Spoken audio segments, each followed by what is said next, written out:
How's it going, guys? My name is Zach with the Movie Castle, and today we're going to be taking a look at Parasomnia, or Parasomnia.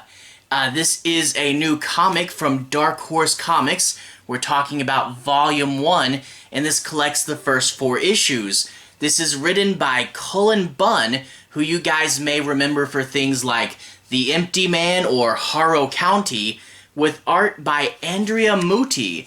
And this is a really cool story. There's the real world, and in the real world we meet a homeless man, and he's down on his luck and upset. We'll find out why. We also meet a mother whose child has gone missing, and the cult that kidnapped them for a very strange and mysterious reason. However, in the other world, the nightmare reality, another child is missing, and this mysterious loner hero is going to go and try to rescue him from the faceless queen. Overall, I really did enjoy this book. There's the whole idea of the two realities going against each other. Similar things are happening, and you can see that there's similar characters in each reality, but they also make sure that each reality has importance. And even though one's the more fanciful nightmare world, it still is important to the series, and it's never once thought of as, oh, just the fantasy world. And you're following a fairly, a bit of characters, the homeless guy, the mom, the cult, and then all the nightmare characters. You're following a large amount of characters, and it does switch around a lot, but even when it switched around, I was never like, oh, this person again. I always was invested in each little person's story and wanted to know where it goes next, and they dole out pieces of information at a really good pace, like why the homeless man is upset. You start to kind of get it right as it's revealed to you, and I really do like that. This is a Volume 1, so not everything is explained right out the bat, and it's not all wrapped up. Like a good Volume 1, it does a complete plot arc, but it doesn't wrap up the whole story, and you can see that things are starting to go in the direction that the series will go in, and it will lead to this big battle between the unknown hero character and the faceless queen. It's gonna get pretty cool, and I love all the little pieces that they set up, and it's a really good Cullen Bunn story. I really do like it. The nightmare world, think like Stephen King's Dark Tower, but done by Hammer Films, Really, really cool. I'm not necessarily the biggest fan of old-timey historical stuff, but lots and lots of cool stuff. You're primarily dealing with this small village, but you do get ghosts and monsters that show up. Pretty cool. And also the art. The art by Andrea Mutti, really cool. Lots of shapes broken down into these blocky colors, and the coloring is so good. And I really love the art. You can tell that the colors was made to go with this artwork. It's really cool, and that splash of his red cape never gets old. Without further ado, I'm going to switch to the close-up camera. We can take a better look at this release, and I'll also, flip open the book, show a little bit about the art, and talk about the plot in a little more detail. So if you want to see more, let's dig in just a little deeper. Let's go to the close-up cam. Alright, here we are in the castle taking a closer look at Parasomnia.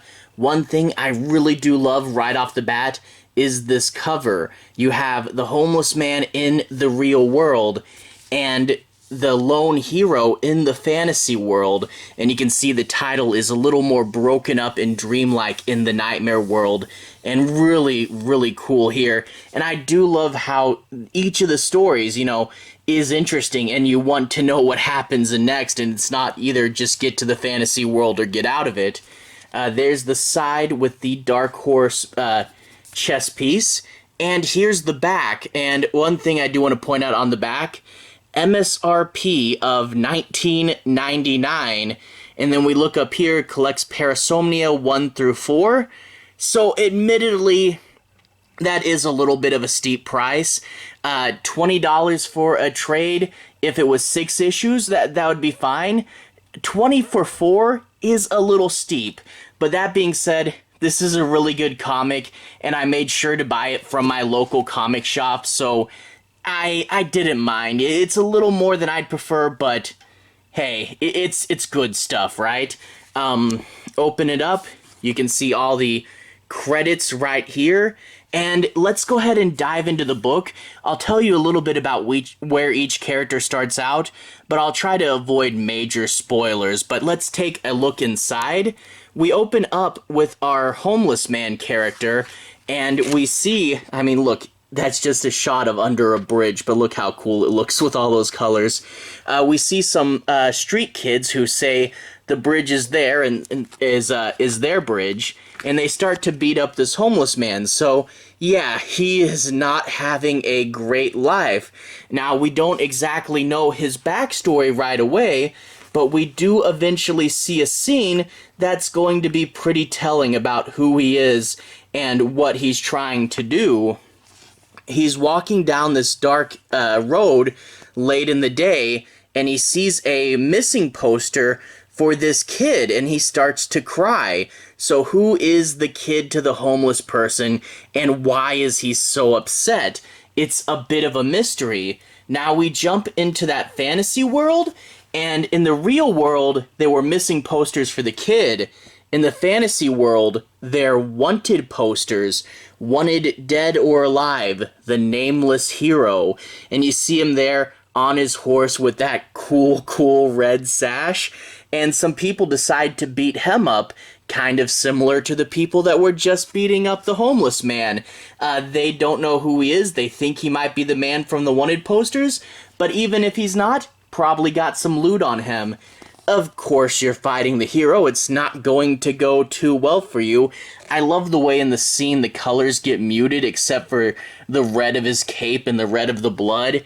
It's really cool. But you see he's got 2 weapons. He's got a sword and he's got an axe there. So a pretty cool dual-wielding thing. But you get the sense that there's something a little different with this hero when he pulls out his gun. A 3rd weapon, and when he shoots this guy, he doesn't just die, he starts to rip apart. There is something very magical going on here, but I'll leave that for you guys to discover when you read the book. Anyway, he goes to a local town. He's also looking for a boy in this world, and he thinks the boy is in this town, but the bartender lady says, hey, get out of here while you still have a chance. But he ignores her and starts to look around for the boy and thinks he's about to find him. But no, you see, the boy in this village is actually some weird golem type thing, it's not a real boy. And then, of course, the villagers do break in to betray him and haul him off to prison. Now, when they're in the prison, they come in and they explain just why they're doing this. You see, the world is run by the Faceless Queen, and the Faceless Queen might be able to help them if they turn in this big bounty. There's monsters outside snatching up their children, and they want help from the Queen's army. But of course, there's another man in this cell, a Native American, who, let's just say, when you find out his origin story, is a pretty interesting origin. But his name here is Conawake. And if we look at that a little closely, Awake, like not awake. Yeah, I thought that was an interesting pun for the name. But they have to figure out how to get out of here. And when they do they just get out of the city? Or do they see if they can help the village in their missing children problem? It's not their child, but it still is a child, So they're gonna have to do a major amount of fighting. That's pretty cool.